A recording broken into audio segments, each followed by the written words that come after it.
Olá! Como o Espiritismo nos ajuda a entender o mundo de hoje? É isso que o nosso programa se propõe mostrar em conversa com estudiosos do Espiritismo. E o tema do nosso programa de hoje é o poder do pensamento. Prepare-se, Entre Dois Mundos está começando agora.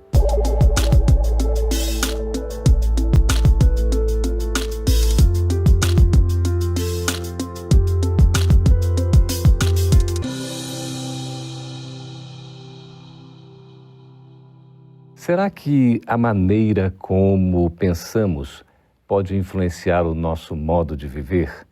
Até que ponto se pode acreditar na força do pensamento? Para conversar sobre esse curioso tema, estamos recebendo aqui nos estúdios da FEB TV, diretamente em Brasília, a presença do médico homeopata Alain Eurípides Rezende Nápoles. Seja muito bem-vindo, Alain. Muito obrigado pelo convite. E também aqui Maxilânio Lacerda, que é trabalhador da Federação Espírita Brasileira e na área do estudo e da divulgação da doutrina. Seja bem-vindo, Max. Muito obrigado, Geraldo. Um prazer. Olha, sobre o pensamento, Eurípides, como é que a gente pode definir, afinal de contas, o que é o pensamento? Segundo Ernesto Bozano, o pensamento são forças plásticas e organizadoras da natureza criadas pela mente do espírito. Então, o pensamento, ele é vida. Vida em profundidade. Então, através do pensamento, nós podemos influenciar várias atitudes em nossa existência. A gente pode, então, afirmar, Max, que o pensamento tem poder? E se soubéssemos o tamanho desse poder, preocuparíamos muito mais com o que pensamos. Nós nos recordamos quando o Divino Senhor, nosso Senhor Jesus, nos exortou a ficar atento sobre isso. Vigiai, porque se você não vigia o pensamento, você pode deixar-se conduzir por caminhos tortuosos que te levam a destinos não desejados. Então a oração, que é uma forma de supremo pensamento, elevado pensamento, nos ajuda a evitar que caiamos nas tentações. Então o pensamento é muito poderoso. Precisamos estudar muito esse tema ainda entre nós, seres humanos. O pensamento influencia a vontade ou é a vontade que influencia o pensamento? Eu acho que os dois se interagem. Então, por exemplo, o pensamento é o pensar, agora a vontade está ligada ao querer. Então, eu acho que a vontade, ela tem que direcionar esse pensamento. E a gente consegue construir e também destruir com o nosso pensamento? Conseguimos, desde que ele seja persistente. Allan Kardec, na sua majestosa obra A Gênese, ele vai lá no capítulo 14, quando fala de fluidos, falar da fotografia do pensamento. E lá nós vamos encontrar claramente... O pensamento pode ser fotografado? Pode ser fotografado e o é do mundo espiritual. Aqueles espíritos com ascensão espiritual acima do nosso padrão, eles conseguem perceber dinamicamente o que vai em nossos pensamentos. Por isso que o Pai Celestial, para ele não há segredo. Podemos revelar tudo e o pensamento se revela por fotografias, por movimentos. Então, se alguém constrói um pensamento e esse pensamento carregado de emoção, carregado de vontade, esse pensamento tem vida. E essa vida se estende até a sua materialização, se ele não a interromper. E a gente consegue fazer um gerenciamento do nosso ato de pensar, digamos assim, em prol de um equilíbrio emocional, doutor Eurípides? Então nós devemos policiar, assim como o Max falou, devemos policiar o pensamento, as palavras e os atos. Então tudo que sair daí corre por nossa conta. Então o Emmanuel nos fala assim que o pensamento, por exemplo, entre o ouvido e a boca existe uma grande distância. Então antes da gente proferir alguma coisa, a gente tem que ver se o que eu falo é útil e se é verdadeiro e se vai ajudar as pessoas. Então, o pensamento é plasma, então ele cria, ele tem uma força de idioplastia, que seria a forma pensamento. Ele plasma formas pensamentos. Então, por exemplo, se eu penso no bem, eu vou plasmar uma forma boa, uma forma que traz alegria, traz esperança, traz coragem. Se eu plasmo um pensamento, por exemplo, se eu penso negativamente, eu vou idealizar uma forma de pensamento destruidora, que vai trazer enfermidade às pessoas. A gente pode dizer que o pensamento tem essas consequências, inclusive no próprio corpo físico? Inclusive, isso tão verdadeiro é que persiste há mais de 2 milênios aquela frase latina, mente sã, corpo sã. Se você realmente traz a sua mente sã no que se diz respeito ao que você pensa, você constrói um corpo são, você traz harmonia celular, você traz ao organismo celular aquela harmonia que faz com que você tenha traduzido na nossa linguagem a saúde. E essa é o oposto, quando você também começa a pensar em condições contrárias. Você destrói essa harmonia, você traz distonias e você também prejudica a tua harmonia celular de tal forma que a doença irá surgir. Você pode fazer isso consciente ou você pode fazer isso sem estar consciente do que está fazendo. Por isso, vigiar o pensamento é condição sine qua non na linguagem de Jesus. Nós precisamos estar o tempo todo cuidando do que pensamos, porque daí repercute, como nós ouvimos, no falar e no agir. Isso tudo envolvido por emoções que constrói a força do pensamento. Max, você falou em doença, né? O poder do pensamento atuando no corpo físico, provavelmente até gerando doenças. Eurípides, a gente poderia dizer também que o poder do pensamento pode provocar cura? Sim, o pensamento ele é poder criador. Então eu posso, quando eu penso positivamente para alguém, o pensamento ele vai agir no fluido espiritual e ele vai migrar, vai chegar até aquela pessoa e a pessoa vai receber o impacto desse bom pensamento. Então quando a gente vê, por exemplo, aquelas pessoas que têm ideia fixa em algo, na vingança, no ódio, o monoideísmo, a ideia fixa, ela vai formar aquelas formas ovoides. Seria a forma ovoide, e aí vai alterar até a conformação do perispírito. Então, assim como o bom pensamento, ele cria a saúde, igual o Max falou, o mau pensamento ele pode criar desarmonia em nosso mundo físico. E no caso, a gente pode afirmar, Max, que o pensamento é a origem de tudo? Sim, porque se tem uma única condição em que temos a liberdade plena, é pelo pensar. Então, pensar é a parte fundamental que herdamos do nosso Criador, é um atributo do Espírito, se não é o atributo mais importante. É através do pensamento que se constrói ou que se destrói. Por isso, pensar, como a gente não costuma dar atenção, é algo muito mais sério do que se imagina. Tem uma frase de Kardec que ele fala assim, o pensamento e a vontade são para o espírito o que as mãos são para o homem. Então, por exemplo, com as minhas mãos, eu ajo, eu tomo atitudes. Agora, pelo pensamento e a vontade, o pensamento e a vontade é que são as mãos para o espírito. Então, ele vai manipular os fluidos espirituais. A vontade é esse desejo, é o querer, interesse, é o querer, não é? E o pensamento é esse atributo que vai constituindo. Como é que a gente relaciona aí o pensamento com as ideias para chegar ao raciocínio, Max? Pois é, o pensamento, quando a gente pergunta no Livro dos Espíritos, o pensamento tem origem em Deus, né? Vem de Deus. Nós, na verdade, estamos dilatando a capacidade de pensar. Até um dia pensarmos como Deus, traduzido na linguagem de Jesus, eu e o Pai somos um.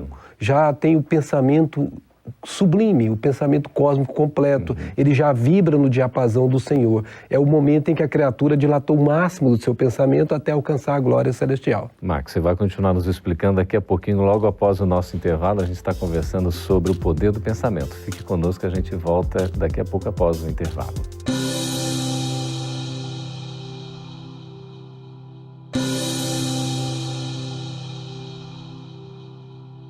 Estamos de volta com Entre Dois Mundos, conversando a respeito do poder do pensamento, recebendo aqui o Dr. Alain Eurípides e também Max Lânio.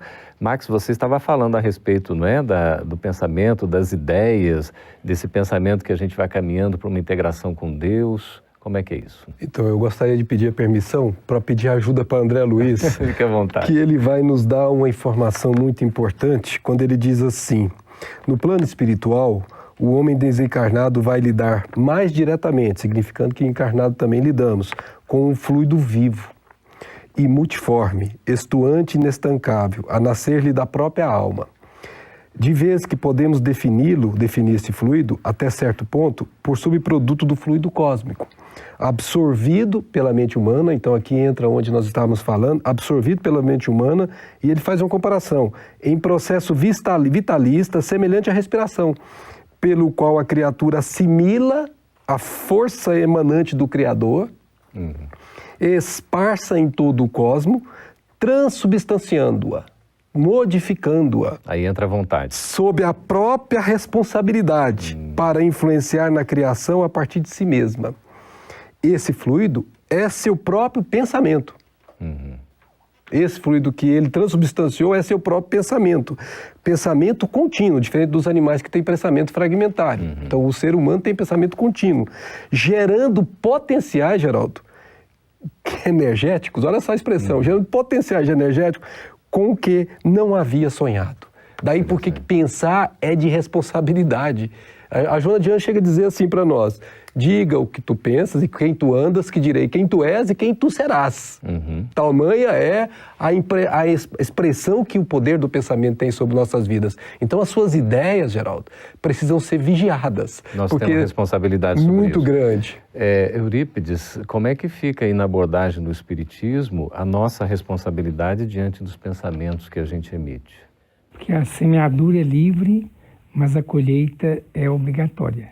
Então, se eu penso o bem me garantirá. Se eu penso o mal não vai me sustentará, não. O mal vai me complicar a minha existência. O mal deixa por conta própria, né? É um perigo, né? A gente precisa cuidar muito. Como é que a gente pode relacionar aí as intuições? Seriam reflexos do pensamento? Então, Geraldo, essa questão das intuições nós podemos analisar por dois ângulos. Primeiro, a intuição nascente do próprio espírito, da ânima, e a intuição nascida pela provocação de irmãos no plano espiritual com os quais nos associamos. De uma influência. Entramos na mesma faixa vibratória e somos passíveis de ser influenciados, tanto para o bem quanto para o mal. E muitas vezes a conjugação dos dois, alguém que nos influencia acessando os nossos estratos psíquicos, fazendo nascer ideias das quais nós não sabíamos que eram portadores, por estarem ali em movimento de escuridão da subconsciência, mas que vem à tona no momento em que alguém suscita isso. Então, a intuição é uma coisa que pode nascer da própria criatura, como pode vir de fora. Não importa se ela nasceu da criatura ou se ela veio de fora, importa se ela é para o bem. Porque se a intuição te leva a fazer o bem, não importa você saber de onde ela veio, importa fazê-lo. Como é que a gente vai saber, Eurípides, se a intuição é boa ou é má? Pelas consequências que ela pode alcançar. Ou seja, se eu vejo que a intuição, por exemplo, de ajudar o próximo, isso aí é uma intuição boa. Ou seja, isso aí é o evangelho, é a prática do evangelho, é a boa nova. Agora, se eu acho que aquela minha intuição vai prejudicar o meu próximo, aí é um sinal de alerta. Eu tenho que interromper essa intuição. Então, eu sou o senhor da minha própria vida. Eu tenho que fazer um bom uso do meu livre-arbítrio. Tem uma trovinha que fala assim: Senhor, eu sou uma dupla assim. Um anjo montando guarda à fera que existe em mim. Então, a fera tem que domar... O anjo tem que tomar fé. Eu ia pegar um gancho, Max, exatamente sobre uma espécie de dicotomia, esse embate, essa luta que a gente vive entre o bem e o mal, a sombra e a luz, não é? A noite e o dia, enfim. Nós vivemos isso nos pensamentos constantemente. O nosso estágio evolutivo atual é o de luta. Por isso que o nosso mundo é mundo de provas. E expiações quando nós não conseguimos fazer a prova de moto próprio. Aí somos conduzidos a fazê-las de forma constrangida. Mas é sempre prova. E nós estamos agora na maior prova, que é vigiar o pensamento. Vigiar o que pensa para que possa vigiar o que fala e vigiar o que faz. Tudo isso envolvido pela emoção, né? E a gente está dando conta dessa vigilância? Eu acho que não. Eu acho que o homem tem que vigiar mais. Porque o mesmo Chico Xavier, com toda a sua experiência, com toda a sua vivência, falou que poderia errar no último momento. Então, a vigilância tem que ser constante. Por isso que Santo Agostinho preconiza, quando a gente for dormir, a gente faça uma retrospectiva do nosso dia a dia. O que eu prejudiquei meu próximo, eu tenho que corrigir de imediato. Não deve deixar para amanhã o que pode fazer hoje, porque às vezes amanhã eu não conseguirei retroagir, ou seja, não vou conseguir resgatar aquela falta minha. Ô Max, nessa questão aí do pensamento, da vigilância, a oração é um componente extremamente importante, não é? Nós poderíamos dizer com a doutrina espírita que a oração é a sublimidade do pensamento. É quando a criatura tenta alcançar o Criador elevando o seu padrão vibratório. Então, os pensamentos são ondas, né? Ondas mento-eletromagnéticas, em que a criatura, envolvida por uma emoção superior, faz com que essas ondas vibrem em frequência diferente, muito menor, e elas alcançam patamares espirituais que no pensamento convencional não saem da Terra. E é nesse momento em que a criatura atinge os páramos celestiais e sente a paz. Porque o pensamento traduzido em oração real, essa oração verdadeira, traduz intimamente paz. E a criatura enfrenta a vida, os enfrentamentos da vida passam a ser mais suaves, como disse Jesus, o fardo passa a ser mais leve. Então, como a gente tem esses altos e baixos, assim, numa espécie de comportamento um tanto quanto, não é? Tem um nome próprio para isso, como é que é o nome? Quando você vai de um ponto a outro, né? Você tem aquele comportamento ainda meio bipolar, né? Bipolar. Uma bipolaridade aí. Como é que a gente pode, de fato, vigiar o pensamento com uma segurança a ponto de usar o recurso da oração para o nosso equilíbrio e não o contrário, deixar se envolver por pensamentos que poderiam nos levar a um caminho do mal? Se eu estiver atuando na prática do bem, o bem vai ser o meu aval. Então, por exemplo, eu orando, o trabalho já é uma oração. Quando eu oro, eu crio um padrão vibratório superior que vai afinizar com os espíritos superiores. E a minha companhia vai ser de espíritos superiores e eles vão me induzir ao bem também. Então, agora, se eu rebaixar o meu padrão vibratório, eu vou sintonizar com espíritos em condição inferior, que infelizmente vai trazer tristeza e dor à humanidade. Os nossos antigos filósofos sempre diziam isso, ora, elabora. Nós temos que orar e trabalhar, né? As duas coisas, como bem disse Alain, tem que ser trabalhadas juntas, porque a proteção espiritual será sempre, esta é a palavra, sempre, proposta quando você está nesse caminho da oração e do trabalho efetivo. Lembrando que o trabalho é a verdadeira oração posta em prática. Uma sintonia que a gente Jerônimo Mendonça fala o seguinte, que oração é orar em ação. Então, se eu estou agindo no bem, já é uma oração. Oração, orar em ação. Ótimo. Estamos conversando com o Max Lane e com o Dr. Alain Eurípides sobre esse tema Poder do Pensamento. Nós vamos para um breve intervalo e voltaremos já com as perguntas dos nossos espectadores. Escreva para nós aí no vídeo, tem o nosso endereço. A gente volta daqui a pouquinho.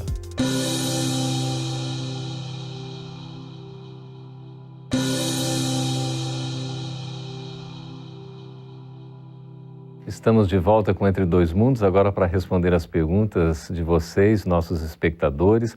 Pode escrever para nós, o endereço está aí no vídeo, para quem tiver a intenção de questionar, de perguntar, de fazer alguma sugestão. Conversando aqui com o Dr. Alain Eurípides, com o Max, a pergunta é de Floraci Silva, de Horizontina, no Rio Grande do Sul. Dr. Eurípides, se o pensamento tem poder e posso realizar tudo o que desejo, como é que fica o destino? Já não é pré-estabelecido algumas coisas na vida? Já não são pré-estabelecidas? O planejamento reencarnatório é feito de maneira das linhas mestras. Então, por exemplo, muita coisa corre por nossa conta. Nós temos o uso do nosso livre-arbítrio. Então, eu acho que a gente pode renovar o destino todos os dias. O André Luiz fala assim, é possível renovar o destino todos os dias. Aí ele faz a comparação no aborto. Quem ontem abandonou seus próprios filhos, pode hoje afeiçoar-se aos filhos alheios, necessitados de carinho e abnegação. Então, a vida, ela não é nós não somos marionetes, a gente renova sempre. Aí é o nosso poder, a nossa capacidade, a vontade, não é, Max? Aí é o que está lá no Livro dos Espíritos, querer é poder. Se a pessoa quer realmente fazer, entra a vontade, e a vontade é determinante para o destino. Mas existem algumas coisas que já vêm numa certa programação, não é assim? Sim, as linhas mestras, as linhas principais, por exemplo, de acordo com as minhas necessidades, eu posso reencarnar para quem vai ser meu pai, minha mãe, meu filho, minha esposa. Mas mesmo assim a gente muda. Porque depende de nós, o nosso livre-arbítrio. O que é impeditivo seria aquilo que é constrangido, né? Que é o que nós chamamos de expiatório. Aí esse realmente é necessário que o tônus que gerou aquele processo seja enfraquecido para que a pessoa se liberte daquilo, né? Então tem um tempo, mas mesmo assim é um tempo definido. Certo, Max. É a lei da meritocracia, não é? Do mérito, né? Do mérito. Se tudo tivesse planejado, eu tivesse seguido um script, aí não teria o mérito. Eu tenho que ter a ação nisso. Perfeito. A Maria Antônia, de João Monlevade, de Minas Gerais, Max, pergunta o seguinte: a força do meu pensamento é capaz de fazer acontecer coisas boas e coisas ruins, tanto em minha vida como na vida dos outros? Bom, na sua vida, diretamente sim, se você persistir, como nós dissemos em bloco anterior, neste pensamento, porque ele é uma força e que essa força precisa ser como uma tomada que você liga, tem que ser continuada para que ela tenha os movimentos necessários. Por isso, se você repete esse pensamento continuamente, ele poderá sim afetar seu destino, tanto para o bem como para o mal, como nós comentamos. Agora, afetar o destino de outrem depende da assimilação de ideias que temos aí, as relações de conjugação. Se a outra criatura não está no seu plano vibratório, mesmo que você a deseje mal, não acontecerá absolutamente nada com ela, porque ela não capta esse seu desejo. Mas se ela vibrar na mesma frequência sua e ela tiver condições predisponentes para tal, poderá sim acontecer e você poderá ser um agente para coisas ruins nesse caso. Eurípides, o Brasil inteiro está aí nos acompanhando, né? Agora a gente tem aqui a Carla Ávila, de Uruguaiana, no Rio Grande do Sul. A força do pensamento pode ajudar a curar a doença de alguém? Sim, porque o pensamento tem poder criador. Então, se eu oro para alguém, aquela pessoa vai receber o impacto da minha oração, porque o pensamento, ele caminha pelos fluidos espirituais. Então, vai chegar até aquela pessoa lá, no caso, no Rio Grande do Sul, ou lá em Fortaleza, onde quer que esteja. Não há distância, Não há né? distância. A Maria Alba Ramos, Max, de Campo Grande, Mato Grosso do Sul, pergunta: a telepatia é uma influência espiritual? A telepatia é o pensamento em movimento. E a pessoa que recebe esse pensamento em movimento é quem está associado com aquela mesma frequência. Eu costumo brincar com minha esposa, né? Às vezes nós estamos sentados e eu falo assim, ó, sua mãe acabou de falar em você. E ela, para com isso, você é bruxo. Mas você está com dúvida? Então pega o telefone e liga para ela. E quando ela liga, ela fala assim, ah, Leninha, você não morre mais. O que é isso, não morre mais? Porque realmente, de alguma forma, eu tenho algum vínculo em termos de frequência com a minha querida sogra. E com isso a gente consegue captar os pensamentos. E isso pode ser feito, se a gente tiver o domínio sobre isso, a gente pode fazer isso com muito mais consciência do que hoje nós fazemos. Coisa boa, né? Tiago Alexandre de Vitória, no Espírito Santo, Eurípides, pergunta assim: a fé move montanhas. Tal frase está relacionada com o poder do pensamento? Sim, porque quando eu tenho fé, eu sintonizo com a esfera superior, com a espiritualidade. Então eu vou pensar o bem e esse bem vai plasmar as formas pensamentos. Interessante, né? A Miriam Andrade, aqui de Sorriso, Mato Grosso, Max, pergunta: os obsessores podem mudar minha maneira de pensar? Se sim, então como posso desviar dessa sintonia? Tudo que pode acontecer depende dela, da vontade dela. Da pessoa. Se ela desejar ser alterada no seu pensamento, será. Mas ela pode obstruir a isso com pensamentos diferenciados. De novo, olhai, vigiai e orai. Quando a pessoa percebe que o pensamento não é para o bem, ela deve mudar a forma de pensar, porque ela mudará a frequência. E a melhor maneira de mudar a forma de pensar é a prece, que eleva a frequência e aquele pensamento do obsessor que está tentando atingir, não atingirá mais. Agora, se a pessoa se compraz naquilo, se ela gosta daquilo, ela se associa. E a obsessão nada mais é do que uma associação de mente a mente. E aí é uma corresponsabilidade. Corresponsabilidade, porque ela está buscando com seu desejo incontido. Aí vai ter uma imantação mental. Exato. E a gente tem o poder, a força, o domínio sobre nós mesmos? Sim, nós somos os senhores da nossa própria vida. Então o espírito é o comandante. Ele é que comanda até as nossas células. Então, por exemplo, aquela pessoa que tem a mente, então, por exemplo, mensana in corpore sano, ou seja, em corpo sadio, se eu tenho a mente sadia, isso vai refletir nas minhas células orgânicas. As células vão trabalhar com mais harmonia. Agora, quando eu tenho a mente em desarmonia, as minhas células vão se desequilibrar e gerar doenças. O Eduardo Marins, de Fortaleza, no Ceará, pergunta o seguinte: quando penso mal de alguma pessoa, esse pensamento pode também me fazer mal? Com certeza. Você, quando já pensou mal, já causou mal a si. Porque o primeiro a receber a intensidade, a força do pensamento é o próprio gerador do pensamento. Então, imediatamente, você já gerou uma energia negativa para você mesmo. Por isso, vigiai e orai. Daí a importância de pensar o bem. Bem, sempre o bem. Por isso dá trabalho? Dá trabalho, mas é para isso que nós estamos aqui na Terra, para provar que somos capazes de ter império sobre nós mesmos. Dá trabalho porque tem que fazer força, não é? Força, exato. A Maria Dolores fala que a abelha, quando se vinga, cai ferida no chão. Então, a pessoa que vai jogar uma lama para outra pessoa, ele suja primeiro. Muito bem. É interessante. Por isso a nossa força voltada para o bem, para a luz. E o pensamento, a gente fica imaginando o pensamento criador, o pensamento de Deus, o pensamento de Jesus, de Cristo. Que psiquismo Harmônico. Superior. E superior e extraordinário, não, Max? Nossa, deve ser fantástico, né?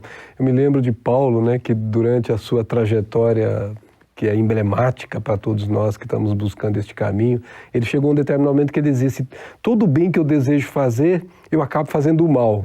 E ele consegue continuar transitando no caminho do bem, e chega um momento, mais ou menos 17 anos depois do encontro em Damasco com Jesus, que ele diz: já não sou eu quem vivo, mas o Cristo de Deus é quem vive em mim. Olha que coisa maravilhosa. Ele já consegue estar na harmonia do pensamento crístico. Muito bem, nós todos somos capazes, né, de gerar esse equilíbrio. Estamos conversando e conversamos aqui com o Max. Muito obrigado por sua presença, Nós que agradecemos. E também com o Alain Eurípides. Obrigado, viu? Muito obrigado. E você que participou conosco aí, escrevendo, fazendo as suas sugestões, aproveite e renove as perguntas sobre os assuntos de outros programas que nós vamos levar ao ar. O endereço está aí no vídeo. Por favor, continue participando conosco. Até o próximo programa. Fique com Deus.